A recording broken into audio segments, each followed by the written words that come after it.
Next up on our list is GI with their debut song for Beatles, which came out on April 2nd, got roughly 100,000 views, and is currently in 7th place on our K-pop charts.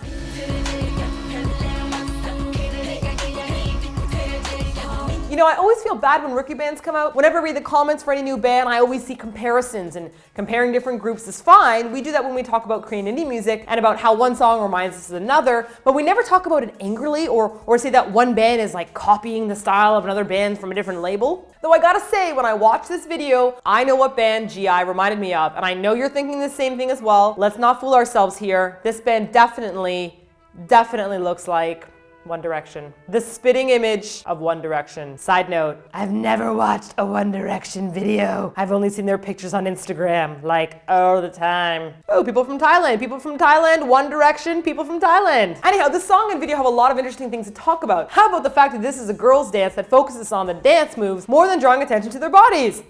There's also a lot of autotune in this song, and while it works for some, I think it might be a bit too heavy for the song, especially for a debut, but I am digging the griminess of this beat. But for some reason, it could just be me here. The echoey, raindroppy sounds of the beat really reminds me of that motorcycle chase scene from Final Fantasy VII. Oh no, wait, it doesn't, because I don't play Final Fantasy, but I know somebody that does. I wrote this part right here. Did you, Simon? You remember that part of Final Fantasy VII when on the bike and then you gotta like swipe back and forth left and right to try to protect the truck, and the beat goes boop boop boop boop boop boop boop boop boop boop. This kind of reminds me of that song. I know the song you're talking about. I watched you play. Okay, time for you to leave. I'm a smack. Woo! Well, if you haven't played Final Fantasy VII, I recommend that you do, since it's the best out of all of them. We'll just sit here and wait for you to finish playing before we let you see the debut of GI's song. No, that's gonna take too long? Okay, here's GI with their debut song, Beatles, coming up next.